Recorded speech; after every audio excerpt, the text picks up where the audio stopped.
Hey everybody, I'm Trevor Taylor. And I'm Calvin Drake. And this is King Basil and the Quest for the Crown of Spudly Awesomeness, better known as King Basil's Quest. That's the shorter name. It's nicer to use that one. So let's get right into it. Yeah, I'm just going to start with a really brief elevator pitch for everybody. Bravo! So, King Basil's Quest is an arcade strategy game with a strong comedic narrative. It's going to be made in the Unity engine and is going to be played on tablets. The game takes its inspiration from such media works as Monty Python and the Holy Grail, Skulls of the Shogun, and Kingdom Rush. We plan on making a fast-paced, kind of ludicrous game that involves managing the chaos better than your opponent, and we plan on giving players the tools to handle that chaos effectively. So I'm going to hop into the narrative. So, obviously, the title is King Basil and the Crown of Spudly Awesomeness. You know what I mean. All right, so you take on the role of King Basil. Well, he's not quite king yet because he first needs to be coronated with the Crown of Spudly Awesomeness. And this crown holds within it the power to maintain peace and the balance within the land of Pommes frites. It's potato land. So during your coronation ceremony, tragically, a rabid ferret breaks into the middle of the ceremony, gets your crown stuck on its head, and then leaps back out before any of your guards have a chance to retrieve it. So now it's up to you to bring back peace to the land of Pommes frites before it plunges into total chaos. But beware, for wild roaming orc mariachi bands, necromancer warlords, and rebellious civil servants all seek the crown as well, and they're going to be willing to fight you for it. All right, so let me just give you a really quick breakdown of what the gameplay is going to look like. This is an example of our field. There's a castle on each side. You want to destroy your opponent's castle, and they want to destroy your castle. So in order to do some castle smashing, you got to have a whole lot of troops on the field. However, these troops are stupid, and they don't really understand how to get from one castle to the next, so we give them some lanes to walk down. And finally, each castle also comes pre-equipped with 2 destructible mage towers. So, at this point in the game, we've introduced the player to the basic concepts. You got your troops that you pick, you send them down lanes, there's the enemy castle that you have to destroy. They're probably wondering what these mage towers are for. Well, during the middle of a round, an angel's chorus is going to ring from on high, and from the skies will come crashing down into the middle of the field the great roaming holy boulder of Yog, which is going to start rolling across the battlefield and crushing everything in its path. And it's up to your 2 mage towers to create a temporary magic barrier by swiping on your iPad from tower to tower to deflect this boulder back at your opponent. So you have this kind of interesting game of Pong, if you will, that you can redirect back at enemy units. Just be careful not to hit your own. So this boulder is what we call a stage challenge. A stage challenge isn't just, the boulder of Yog. It could also be a deadly dragon or a trench of angry spiders. And so your mage towers really act as kind of these savior god units that come in for every section of levels to handle these different stage challenges. So in the first example, they made a magic barrier. In the deadly dragon example, they'd throw mutton out onto the field, and this wouldn't just distract the dragon so that your troops could kind of sneak around it. You could also lure the dragon to attack your enemy's troops. Yeah, so speaking of troops, let me just talk a little bit more about that. So your selection of troops is going to begin at the top of the round. So before any gameplay actually starts, you're going to be picking from a wide variety of troops, similar to how Plants vs. Zombies works, where you just pick about 5 or so to bring into combat. Each of these troops will have their own special capabilities. So, for example, you could use a cavalryman to charge down an archer, because the archer is very low health, but the cavalryman can catch up to them very quickly. And in addition to just, these sort of natural advantages and disadvantages in the strategy, each troop will have a special ability. So the hunter, for example, could lay a trap in a lane to defend it better from your enemy's advances. So this is really our core gameplay loop, and it's this simple.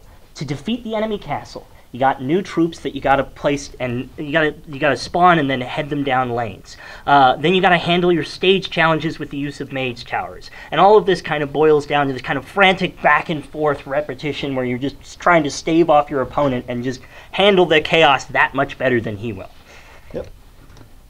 You want to talk to this? Yeah, I'll take it. So Art style for our game, it's kind of a blend of Kingdom Rush, Skulls of the Shogun, and the Adamatic sequences from Monty Python and the Holy Grail. Monty Python and the Holy Grail, those animated sequences, they have a really nice texture to them. It's like an old medieval book. That's kind of what I want the landscape to have. So that the background, the field that your troops will be running across is going to have kind of this old medieval bookish feel. And then characters are going to be a little more modern looking, a little more cartoony looking. And I like the old medieval texture with the modern cartoony look because it's going to make your warriors pop out of the screen better. So that you can see them and kind of handle that chaos more effectively, like I mentioned. Next up, I believe we have some concept art to show you. This is King Basil's concept art. We're really working to finalize the look for our game. That's something we're going to really focus and hone in on over the summer. I just thought you'd enjoy seeing some of these. We also have orc mariachis, as well as our necromancer warlord, and then some really cool looking King Basil concept art. Another thing I'm really passionate about is narratives in games. I love narratives in games. And so with this particular game, I'd like to embed comedy.ca. I want to integrate them with our game. I want to get them involved.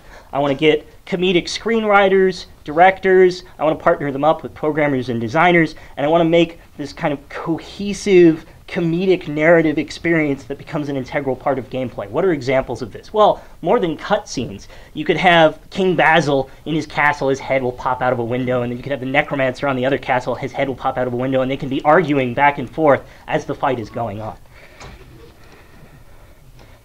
So, so in terms of innovation or hype, we got a lot of feedback from our first pitch that this game seemed a whole lot like sort of a glorified Flash game. And while its core gameplay loop can be similar to that style of a 2D Flash game, we tried to set ourselves apart by having the content of Skulls of the Shogun or Kingdom Rush, that sort of level of like high quality, lots of content, lots of effort put in to create a whole lot of different ways for players to play the game and a lot of levels to go through. But most importantly, through the narrative, which a lot of Flash games and a lot of mobile games really, really lack, having any sort of like a core driving narrative that's going to make the player want to come back and keep playing through the campaign levels. Yeah. So we've got some challenges that we're going to look at. However, the primary way we're going to tackle them is the game's going to be extremely scalable. The core gameplay is going to be fairly easy to create. So past that is going to be a lot of content, a lot of different troops, a lot of different testing, and a lot of different writing, and stage challenges, of course. So we're going to be able to scale the game back as necessary, or forward if we can, in order to tackle making a game that we're going to actually be able to finish by the end of the year.